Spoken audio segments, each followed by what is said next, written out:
Hello dear student, myself Unnati Patel from SS Divine School. Chapter number 3 current electricity को हम continue करेंगे। आज के लेक्चर में हम पढ़ने वाले हैं temperature depends of a resistivity.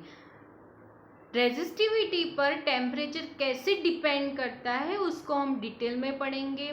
तो हमें पता है कि जैसे ही हम टेम्परेचर इंक्रीज करते हैं वैसे वैसे ही उसकी रेजिस्टिविटी इंक्रीज होती है। तो resistivity of a material is depend on the temperature. Temperature पे हमेशा डिपेंड करती है। जब हम कंडक्टर की बात करते हैं तो कंडक्टर में आपको पता ही है जैसे ही हम टेम्परेचर इंक्रीज करते हैं वैसे वैसे कंडक्टर में जो उसकी रेजिस्टिविटी होती है वो इंक्रीज होती है अकॉर्डिंग टू हमने जितने भी एक्सपेरिमेंट किए हैं उसके हिसाब से। और जैसे सेमीकंडक्टर के बारे में जब बात करते हैं तो सेमीकंडक्टर में क्या होता है उससे उल्टा कि जैसे जैसे हम उसका टेम्परेचर इंक्रीज करेंगे वैसे वैसे उसकी रेजिस्टिविटी क्या होती है, डिक्रीज होती है। तो हम अब देखने वाले हैं टेम्परेचर और रेजिस्टिविटी के बीच में एक इक्वेशन जो आपको डायरेक्टली याद कर लेना है। जो एग्जाम बोर्ड की जो एग्जाम होते हैं उसमें वो इक्वेशन का यूज करके डायरेक्टली हमें सम आते हैं। तो ये थियरी इम्पोर्टेंट है बोर्ड एग्जामिनेशन के लिए।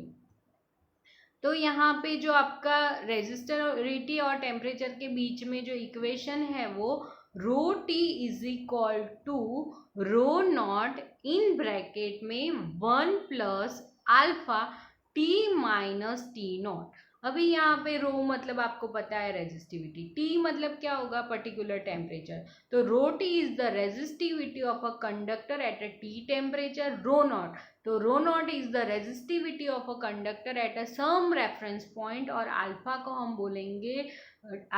हम बोलेंगे temperature constant of a resistivity. अभी अल्फा की जो यूनिट है वो टेम्परेचर इनवर्स है, इसलिए हम इसको जो अल्फा की जो यूनिट आएगी वो सेल्सियस इनवर्स और केल्विन इनवर्स आएगी। अभी ये इक्वेशन को जब डायरेक्टली आपको एग्जाम के अंदर ऐसे फाइंड करना पूछा हो डायरेक्टली कि find the coefficient of a given material, तो आप क्या करोगे, इसके लिए यहाँ पे डायरेक्टली इक्वेशन है अल्फा इज इक्वल टू, आपको याद रखना है, रो T minus rho not divided by rho T in a bracket T minus T not.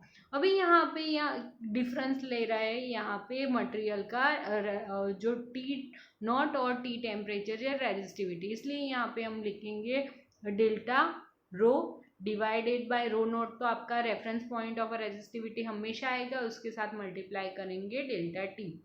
इससे भी आप याद रख सकते हो, दोनों इक्वेशन को इजी है। यहाँ पे जो आपको डेल्टा रो लिखा है वो rho T minus rho naught is a change in a resistivity of for a change in a temperature. Same as a delta T के लिए टी और टी माइनस नॉट जो चेंज टेम्परेचर हो रहा है वो ले रहे हैं और उसका यूनिट है डिग्री सेल्सियस, केल्विन इनवर्स ले रहे हो। किस यहाँ पे आप टेम्परेचर कोएफिशिएंट अल्फा। अभी अल्फा की बात करें तो अल्फा में दो वैल्यू आती है, एक पॉजिटिव एंड नेगेटिव। जब भी अल्फा की वैल्यू पॉजिटिव की बात करें तब हम बात करते हैं कंडक्टर की। तो कंडक्टर में जैसे आपको पता है कि जो कंडक्टर होता है वहाँ पे जो टेम्परेचर कोएफिशिएंट है उसकी वैल्यू ऑलवेज पॉजिटिव आती है। तो कैसे आती है, चलो हम समझते हैं। तो आपको पता है जैसे ही आप टेम्परेचर इंक्रीज करते हो कंडक्टर के अंदर तो क्या होता है कि जो इलेक्ट्रॉन होती है वो इलेक्ट्रॉन के जो रूम टेम्परेचर से उसकी टेम्परेचर इंक्रीज करते हो तो इलेक्ट्रॉन की जो काइनेटिक एनर्जी हो वो क्या होगी, इंक्रीज होगी कंडक्टर के अंदर। और दो इलेक्ट्रॉन के बीच का जो कोलिशन टाइम मतलब वो रिलैक्सेशन टाइम क्या होता है, डिक्रीज होता है। उसकी वजह से उसकी रेजिस्टिविटी इंक्रीज होती है।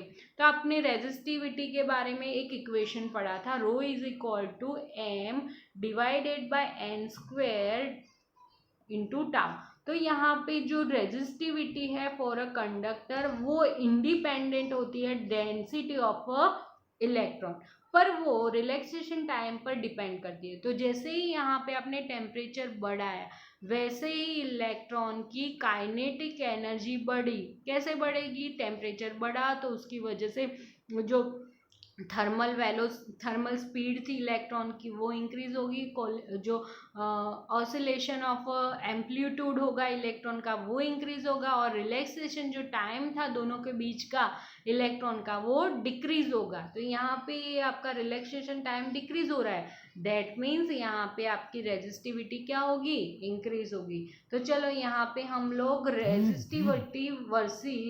रेजिस्टिविटी वर्सेस टेम्परेचर का ग्राफ देखते हैं। तो यहाँ पे हमने ग्राफ लिया है, यहाँ पे रेजिस्टिविटी ली है और यहाँ पे आपका टेम्परेचर है। तो कंडक्टर की बात करें तो यहाँ पे हमने कॉपर के बारे में बात करते हैं। तो 0 डिग्री से कम टेम्परेचर हो, मतलब रूम टेम्परेचर से कम टेम्परेचर हो, तब हम रेजिस्टिविटी क्या होती है यहाँ पे नॉन लीनियर होती है।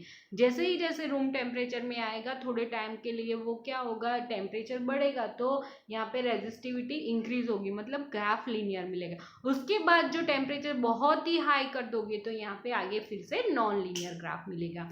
अब हम बात करेंगे जो नेक्स्ट है, यहाँ पे निक्रोम की बात करते हैं। तो यहाँ पे हमने जो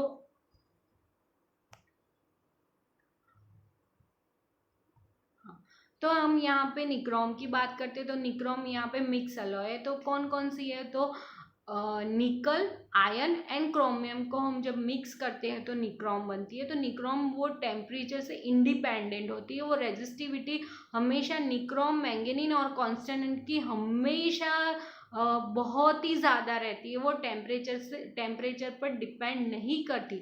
इसलिए जब आप इसका ग्राफ यहाँ पे देखोगे तो यहाँ पे आप देख सकते हो कि रेजिस्टिविटी वर्सेस टेम्परेचर का ग्राफ में आपको बहुत ज़्यादा वेरिएशन नहीं मिल रहा है। जो कि आप टेम्परेचर इंक्रीज कर रहे हो तो भी यहाँ पे जो उसकी रेजिस्टिविटी है उसकी रेजिस्टिविटी बहुत ही ज़्यादा चेंज नहीं हो रही है, क्योंकि वो टेम्परेचर से इंडिपेंडेंट है। पहले से ही उसकी रेजिस्टिविटी बहुत ही हाई है और टेम्परेचर से इंडिपेंडेंट है।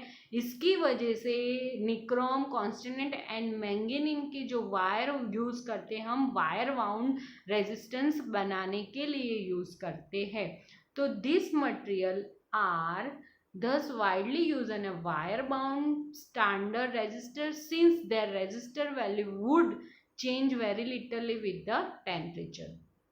अब हम बात कर सेमीकंडक्टर। तो सेमीकंडक्टर की हम जब बात करते हैं तो इसमें टेम्परेचर कोएफिशिएंट ऑलवेज हमको नेगेटिव मिलता है। तो क्यों नेगेटिव मिलता है, चलो समझते हैं। तो जब सेमीकंडक्टर में रेजिस्टिविटी को हम टेम्परेचर को इंक्रीज करेंगे वैसे आपकी रेजिस्टिविटी डिक्रीज होगी। क्यों डिक्रीज होती है, जैसे ही हमने टेम्परेचर इंक्रीज किया तो जो एटम होता है वो एटम में से जो नंबर ऑफ इलेक्ट्रॉन इलेबरेट होते हैं वो उसकी डेंसिटी बढ़ जाती है। तो आपको पता है number of electron, free electron बढ़ेगी, उसकी वजह से आपको पता है कि आपकी जो करंट है, कंडक्टिविटी क्या होगी, इंक्रीज होगी। कंडक्टिविटी इंक्रीज हो रही है तो आपको रेजिस्टिविटी उससे इनडायरेक्टली प्रोपोर्शनल है, इसलिए उसकी रेजिस्टिविटी डिक्रीज होगी।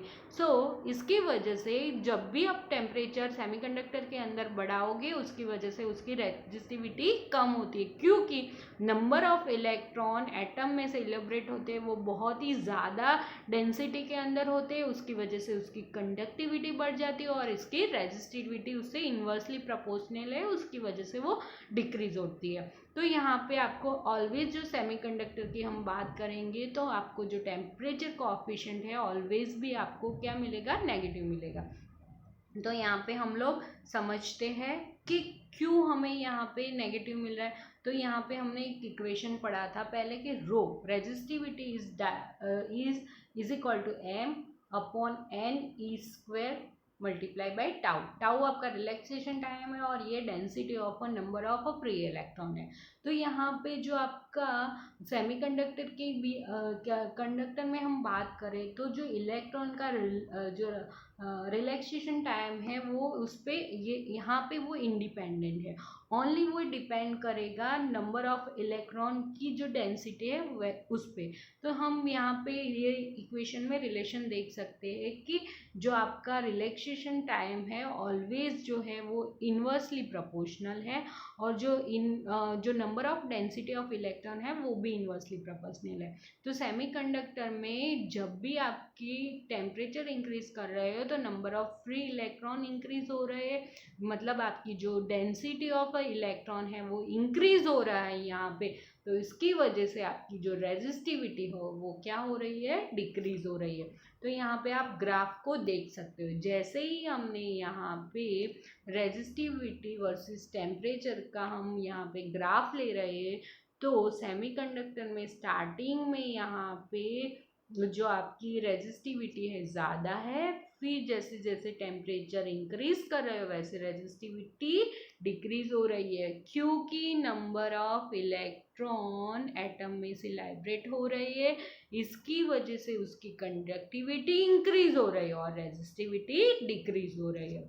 तो आज के लेक्चर के अंदर हमने पढ़ा relation between temperature and resistivity का इक्वेशन पढ़ा, उसको आपको याद कर लेना और नेक्स्ट लेक्चर के अंदर हम पढ़ने वाले इससे इसके ये इक्वेशन पे से डिफरेंट डिफरेंट सम पढ़ने वाले। तो थैंक यू।